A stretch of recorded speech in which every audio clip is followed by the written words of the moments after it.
In southern Africa's most fertile waters, solid ground is hard to find.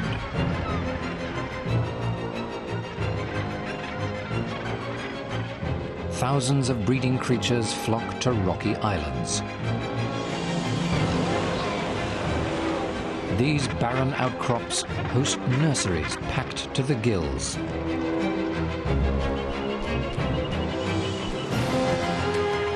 Every day is a battle to survive and provide.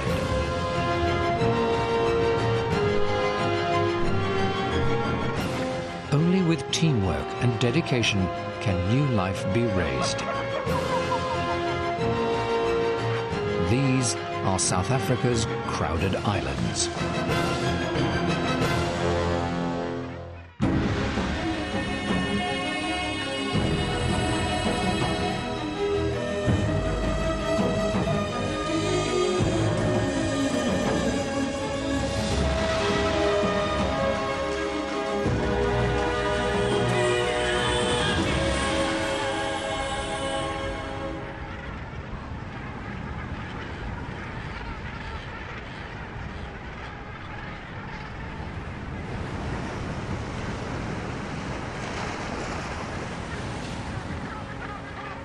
On a small island off South Africa's west coast,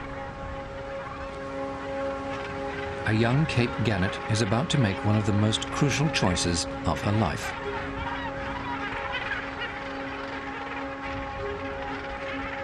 She's 3 years old and has spent most of her short life wandering the coastal ocean with other immature birds. Now she's returned to her birthplace to find a mate and begin her first attempt at parenting. Her choice of partner could be the difference between success and failure.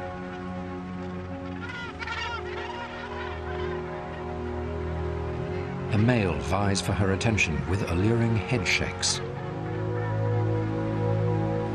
But he faces stiff competition.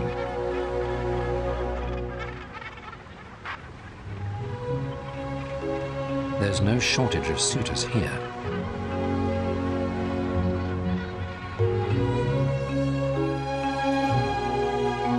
This is one of 6 such islands along the southern African coastline that host huge breeding colonies of gannets.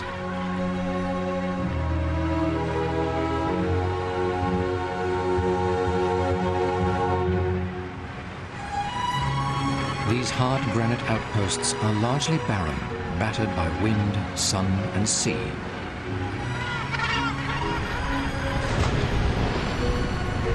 There are no terrestrial predators to raid nests here, and no competition for space from people.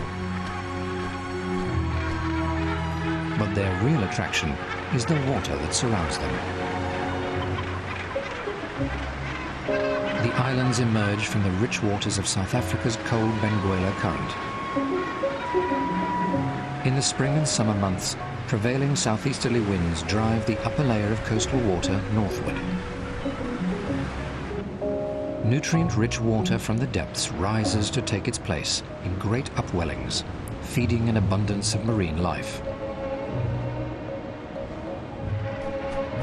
With this explosion of productivity, the gannets flock here to take on the challenge of raising a new generation.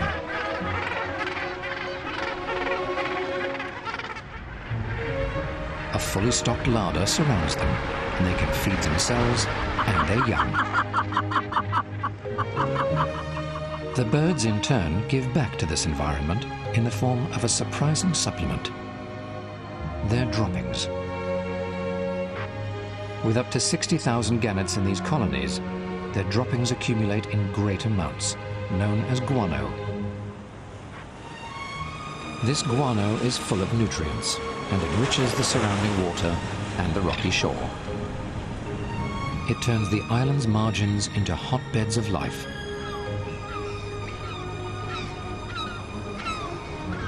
And lays the foundation for other birds to raise new life of their own.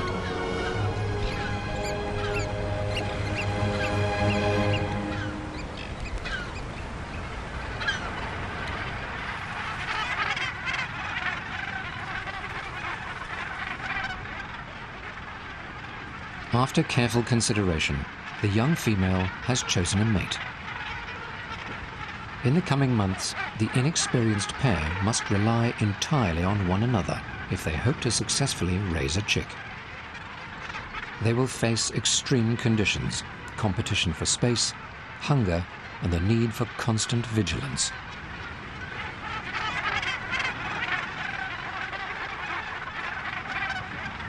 It's a feat of teamwork that forms a particularly close bond, one that could last a lifetime.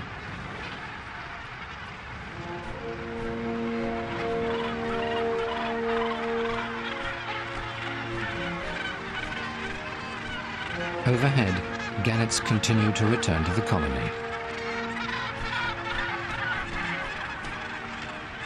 Some have flown here from feeding grounds hundreds of kilometers away.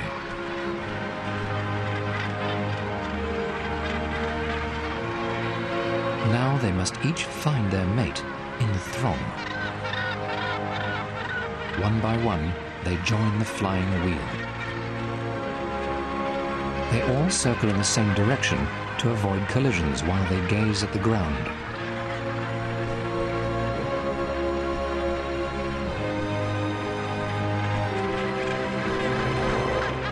Once they spot their mate, they pick their landing points and descend.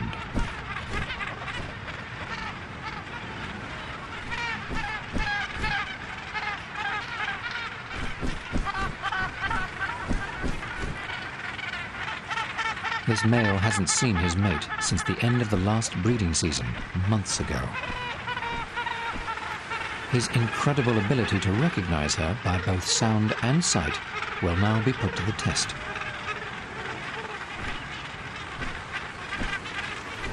He thinks he has her in his sights, but pulls up at the last minute. He must be completely sure.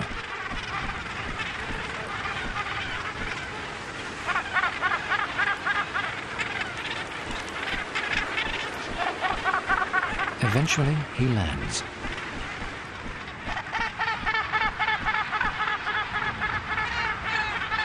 But he's got the wrong female, and the need for precision quickly becomes clear. Luckily, he hasn't missed by much.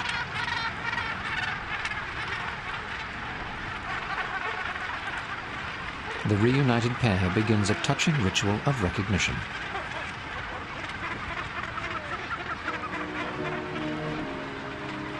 Known as fencing, this helps to re-establish the bond that will be crucial to their success. They've been here to breed before and are prepared for the hardships that lie ahead.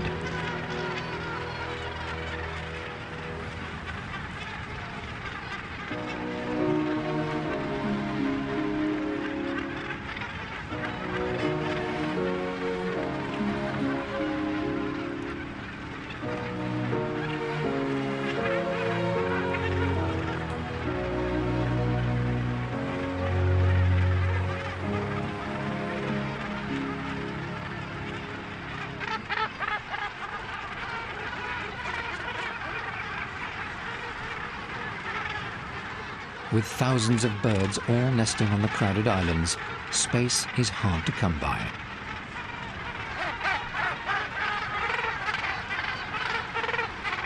There can be as many as 6 nests per square meter.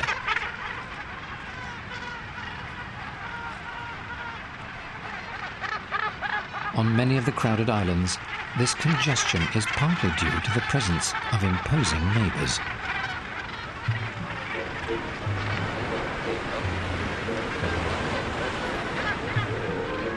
Cape fur seals also use the rocky islands to breed. Numbering in the hundreds, they take up all the space they need, and the gannets must keep their distance. The seals hunt mainly fish, but they occasionally eat bigger prey. Seals have been known to raid gannet colonies, killing huge numbers of birds and prompting mass abandonment of nests.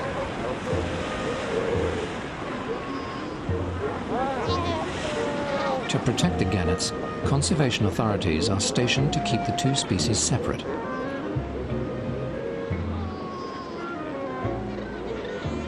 And the seals don't take too much encouragement to move on.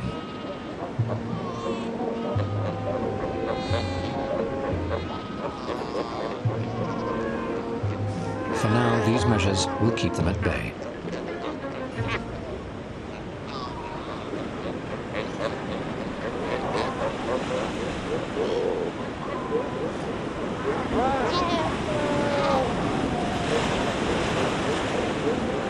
The seals stick mainly to the margins of the island, where they enjoy easy access to water.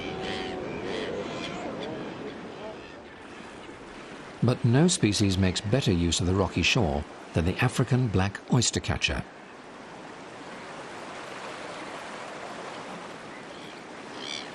Like the gannets, these small birds return here annually to breed. They come here because it's an environment full to the brim with food. Guano washed and blown into the water acts as a natural fertilizer, feeding the growth of microscopic plant life called phytoplankton.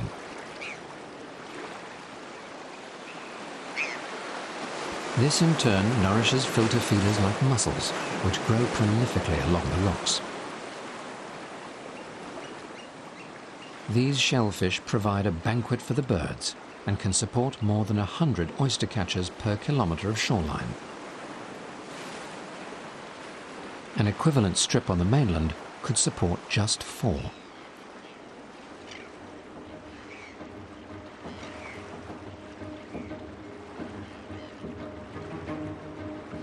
With resources like this, territories are hotly disputed by mating pairs.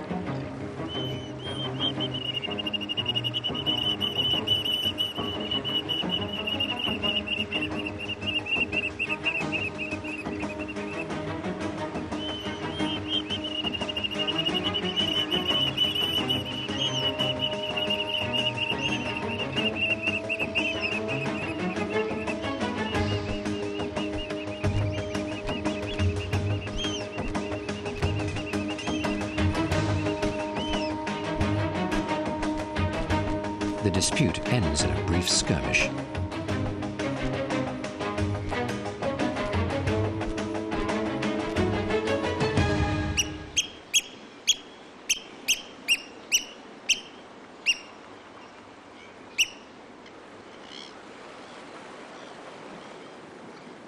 The victorious pair secures their ground on the rocky shore.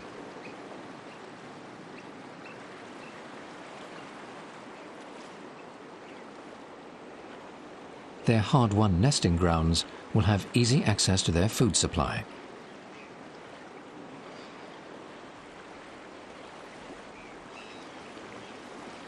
All that's left is to mate, to begin their attempt at rearing a new generation.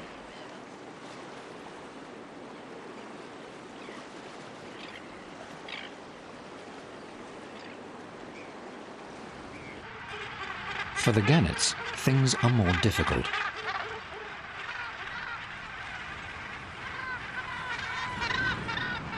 To eat, they must take turns to fly out over the surrounding ocean to fish, leaving their mates behind to care for the nest.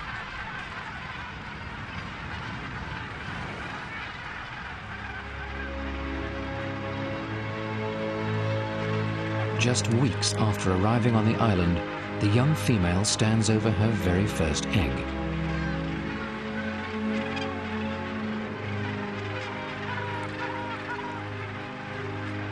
It lies in a simple nest, dug into a mound of the thick guano that covers the island.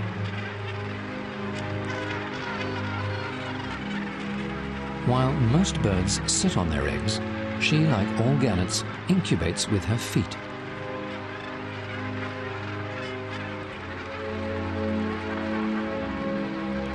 The webs between her toes are irrigated with blood vessels, keeping the egg warm. She and her mate will keep up this shift system until their chick hatches.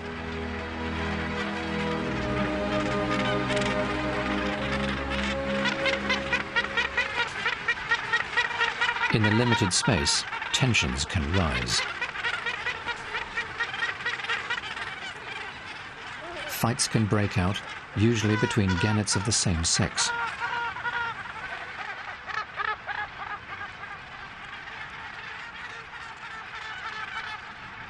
To avoid the competition, another of the island's birds has a different nesting strategy.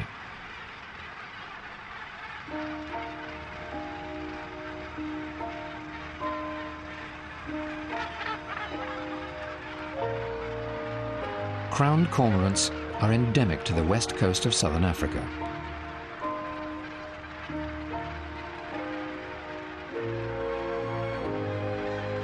Unlike the gannets, they live on the islands year-round, foraging in the shallow waters off the coast.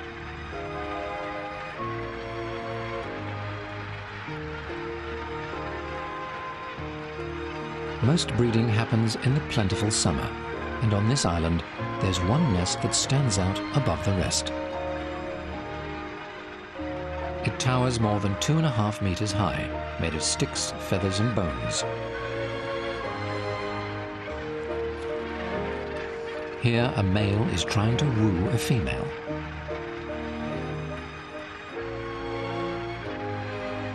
If she's impressed by his display, the two may become the latest of more than 20 pairs to use this nest.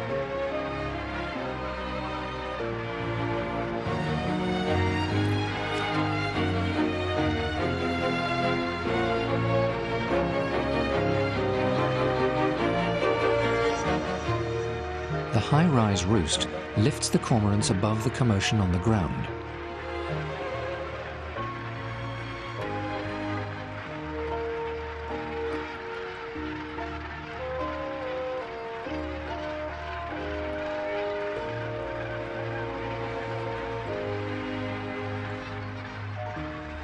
But the biggest threat to all of the island's birds comes from above.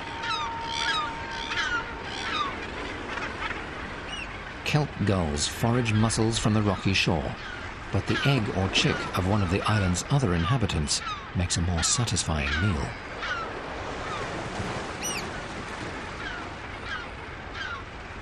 And the gulls also have families to feed.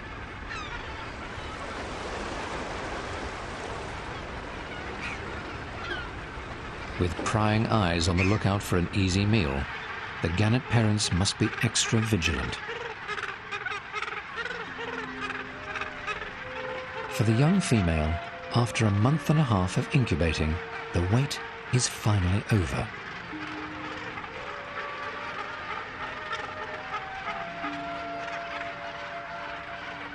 The chick's eyes will remain shut for the first 3 days of life.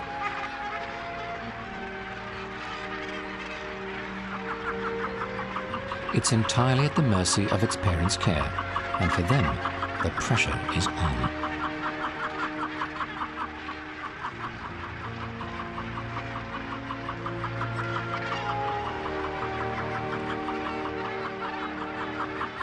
From now on, each time they fish, they must eat enough to feed the chick as well as themselves.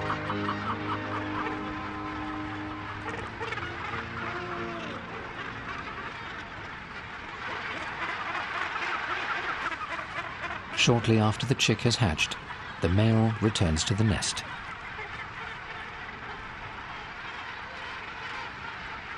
And the young mother wastes no time heading off for food.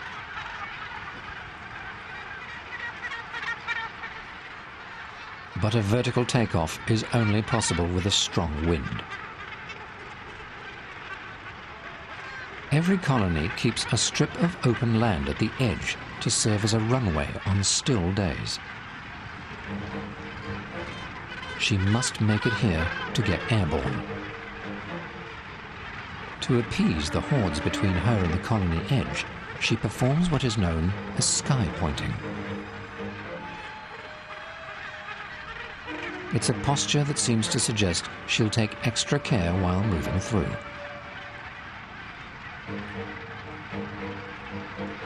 But even with this precaution, her neighbors see her as a threat to their nests.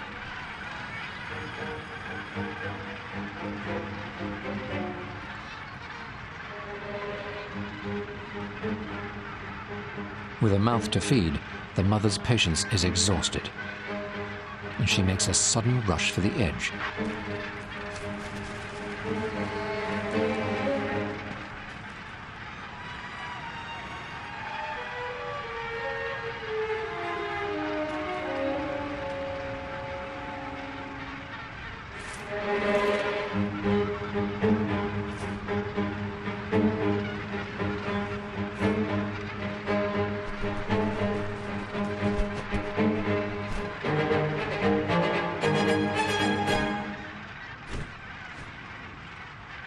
At the runway, she joins the queue of birds waiting to take off.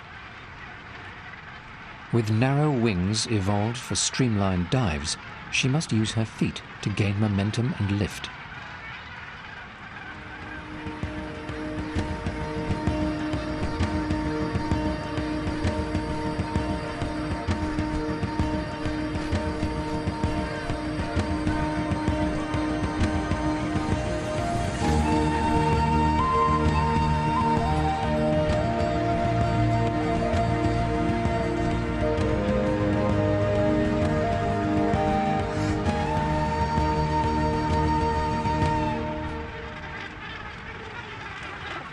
Once airborne, she joins the throngs in the busy airspace overhead. She'll be back in a day or two when she has a good meal for her chick.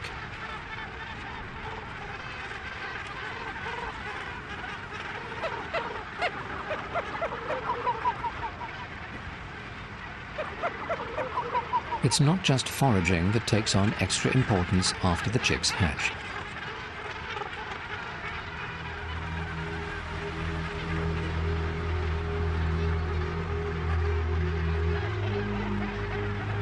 Each passing day carries the colony deeper into the stifling summer.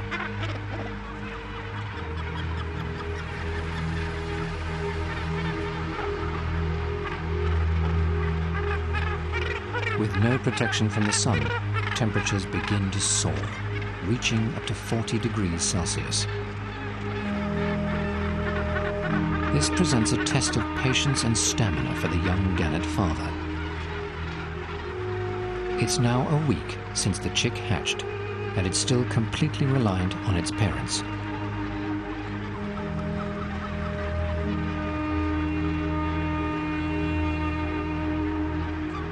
If the male doesn't shade it from the sun constantly, it will overheat and die.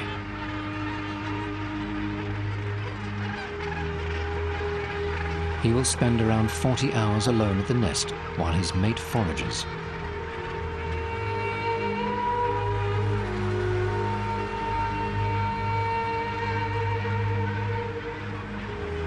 Like all gannets, he has a way of handling the extreme environment. Almost all of the colony's members turn their backs to the sun, reflecting its light off their white feathers.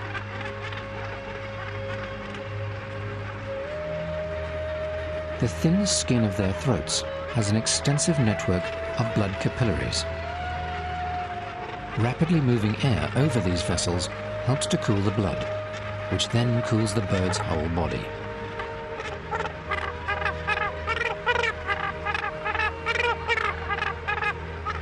Known as gular fluttering, this technique helps the gannets withstand the sweltering conditions. In the shade of its inexperienced yet determined father, the young chick will make it through the day. Its guano nest will be its constant home for at least the next 3 months, until it's ready to leave. Each of these mounds can consist of as much as 18 kilograms of guano. But it wasn't long ago that this natural resource faced a serious and surprising threat.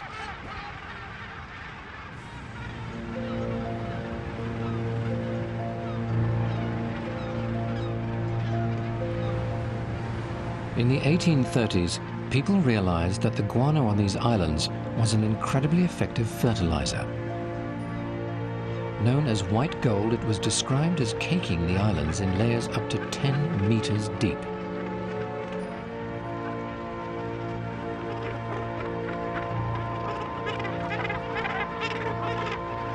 By the 1940s, people were scraping guano from the rocks on an industrial scale, living on the island to mine its riches.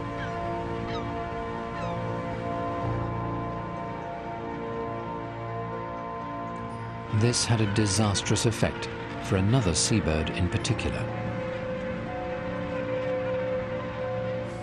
Bird Island off the coast of Algoa Bay has one of the few remaining breeding colonies of African penguins.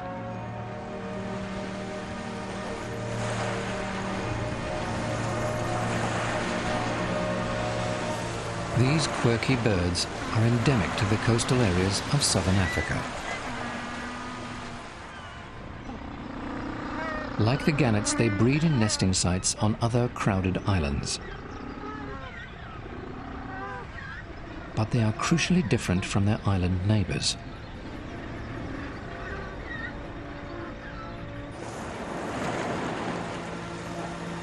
Penguins have thick layers of fat to stay warm during long hours in the cold water. This means they can't cope with being under the hot sun for long. Before the intervention of humans, they would build their nests in burrows beneath the guano, where they were shaded. Guano harvesting decimated the nesting grounds, forcing the penguins to look for alternatives in the sand of the mainland, or the meager shade of the island's boulders. But these are not ideal solutions. Unable to withstand the heat, many penguins abandon their nests in order to save themselves. But there is hope for these birds. Local conservation authorities now protect the islands, and with time, nesting possibilities will increase for the penguins.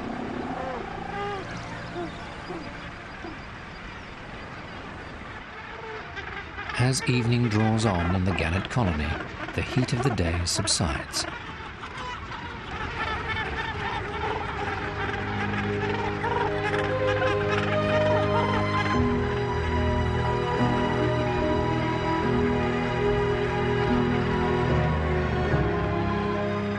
For some, the setting sun signals the return of mates.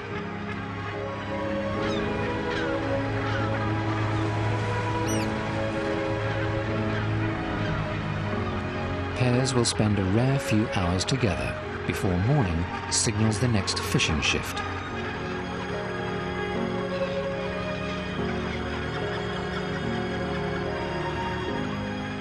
For others, the wait continues.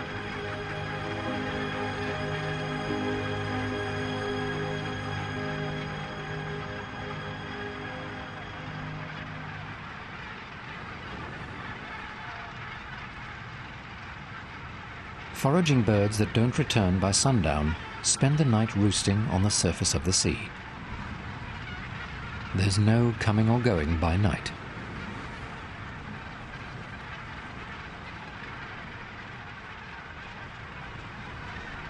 Some on the island use the calm hours to preen their growing offspring. Others use it as bonding time, while a few get some well-deserved rest.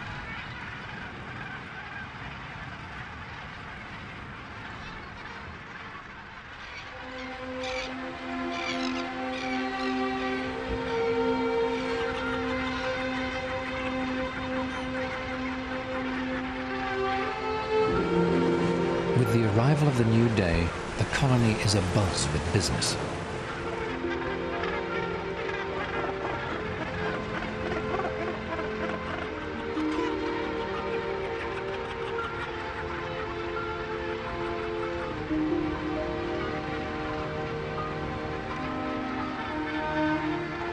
GPS transmitters tell scientists how far the foraging birds are traveling to find food. With the rise in commercial fishing and the decline in fish stocks, gannets have to travel further and further from their islands. Even with their breeding grounds protected, successfully raising a new generation is getting more and more challenging.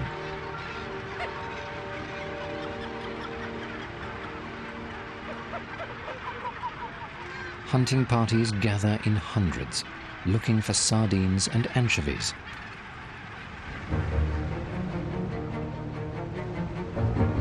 They fly low over the water, searching for large schools that swim along the coast. And it's not just the gannets looking for them. A giant pod of common dolphins is also on the hunt.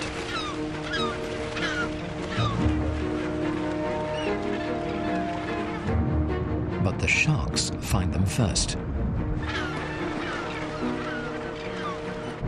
The frightened fish cluster in what's known as a bait ball. And the feeding frenzy begins.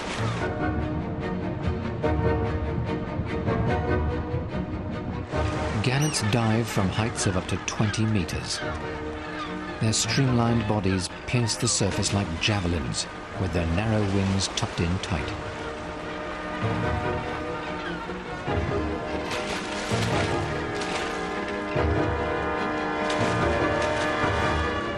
Underwater, they use both wings and webbed feet to pursue their prey.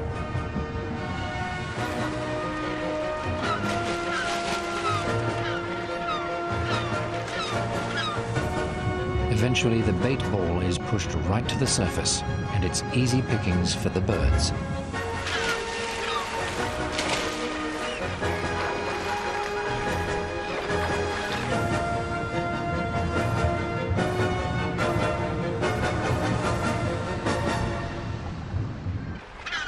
The hunting party gorges on enough fish to feed themselves and their young.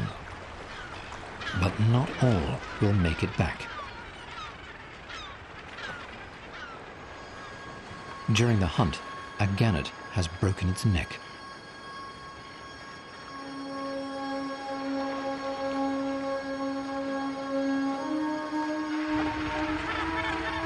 For its mate at the nest, there will be no relief. It will wait until it can wait no more, then abandon its chick to feed and save itself.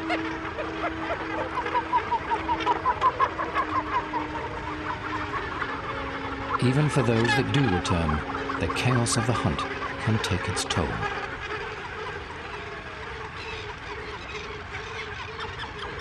Shark bites, though unintentional, are not uncommon.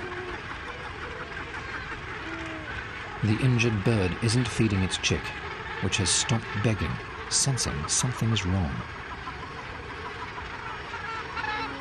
Even for the most experienced of parents, this can be an unpredictable and unforgiving world. This twist of fate signals the end of her breeding attempt for this season. Without support from both parents, the chick will not make it to adulthood. If the female survives, she and her mate will return next year to try again.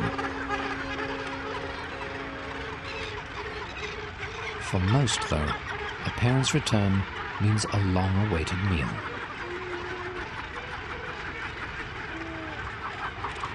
The young female in her first season has made it back to her chick. The hungry chick hassles its provider for the coming meal. For the mother and her mate, there's still hope of successfully raising the youngster to independence. It's growing quickly and has a voracious appetite.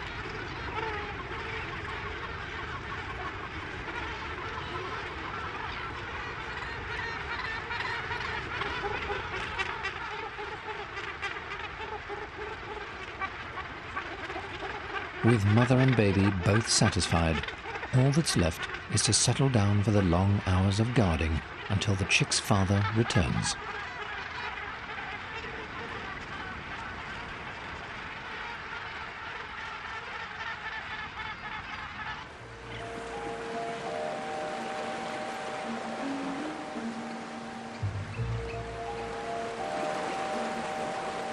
For the oyster catchers on the island's edge, fetching food is less of an ordeal. Like the gannets, they work to a shift system, taking turns incubating and feeding. but their journey to food is much shorter.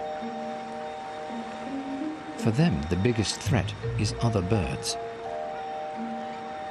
To avoid the gulls' attention, the oyster catchers' nests are as inconspicuous as they can make them. A small scrape in the rocky ground will do.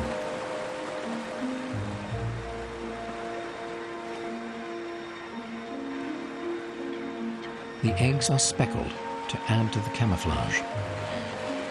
For little more than a month, pairs will watch carefully over their eggs one at a time. Should they lose them to a gull, they will try again, laying up to 3 replacement clutches a season. If their chicks hatch, they will have only a 20% chance of making it through their first year.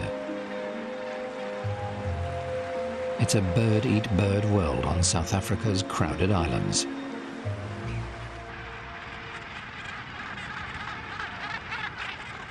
For the gannets, rapid growth offers some defense. Chicks weigh as much as a full-grown kelp gull within just 24 days.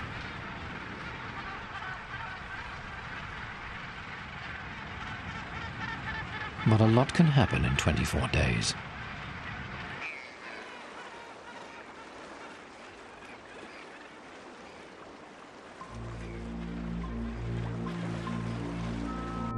A chick taken from its nest by a gull ends up in a rock pool.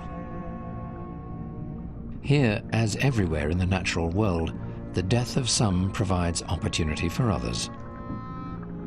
In this case, a surprising pair of scavengers benefit. West Coast rock lobsters.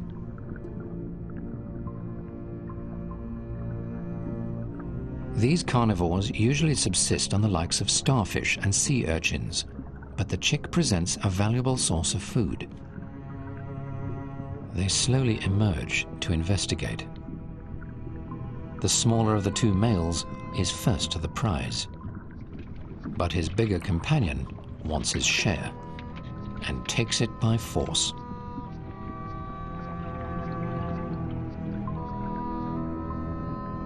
A carnivorous clipfish steals a surreptitious nibble. Nothing goes to waste.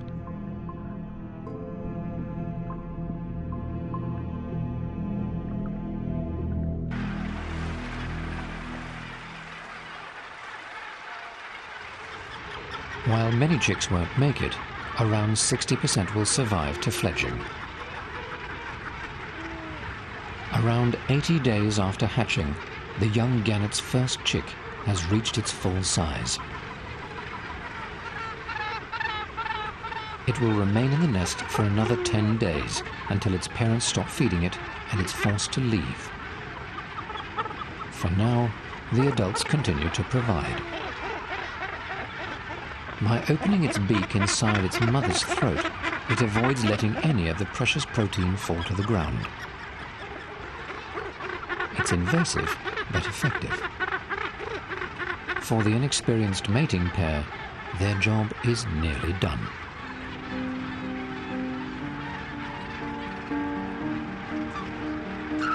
After 3 months of hard work and vigilance, they have succeeded where many others have failed, doing all they can to give their offspring the best chance in life.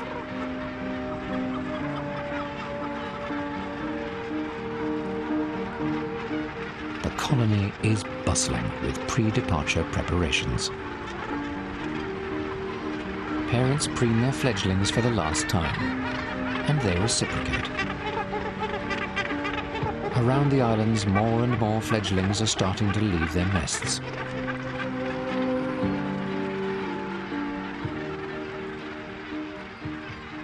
But before they can hope to hunt, they must overcome their biggest challenge yet. For a bird that's never flown, getting to open water is easier said than done.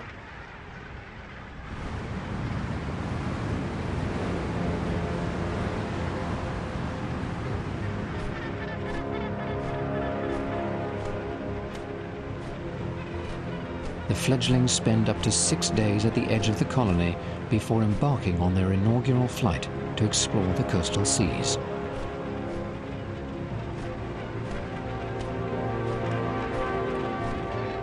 During this time, they flap their wings repeatedly to build their muscles and get a feel for flight.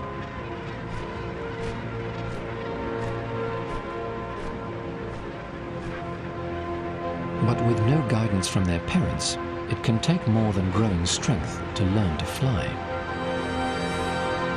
The fledglings need wind to help them take off for the first time. On a gusty day, timing is everything.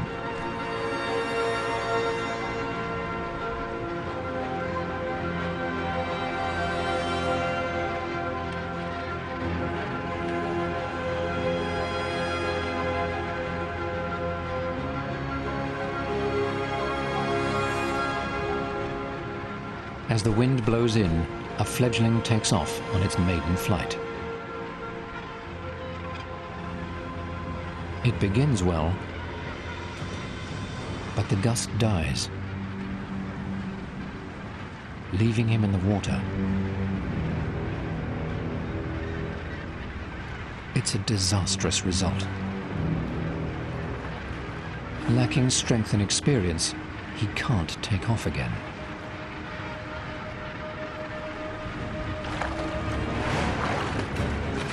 He's easy pickings for a hungry seal.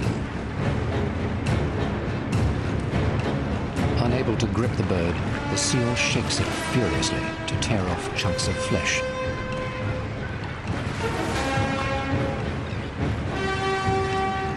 It's a macabre scene.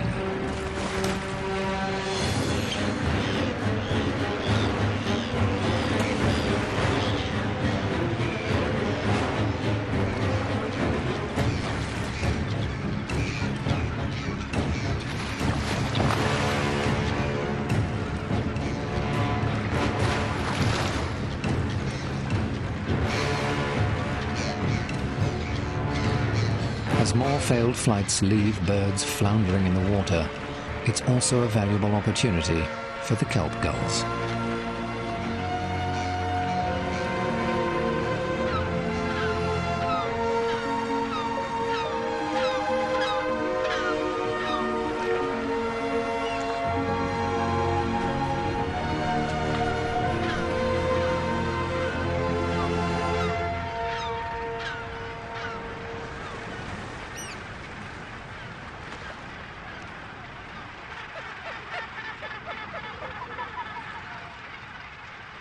By becoming food for others, the sheer numbers of gannets on the island once again provide for other species to thrive. But not all are as unlucky.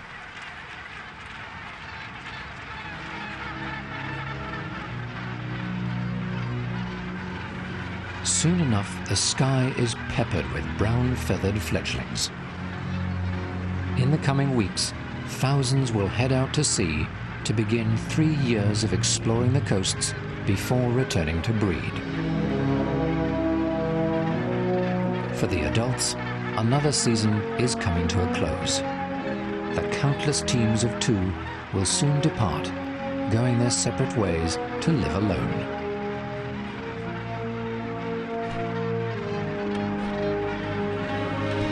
In the last months, the birds have redefined determination. Battling the elements and each other. They have done all it takes to raise a new generation. For some, the massive effort has yielded reward.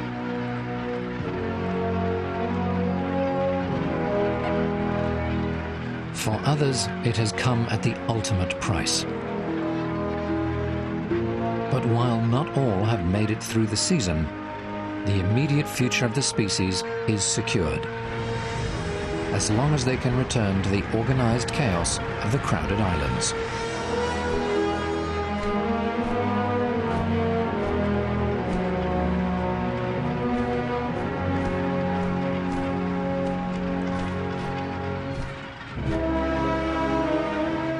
No matter the hardships of raising young here, These graceful birds will be back in the spring to search for one another.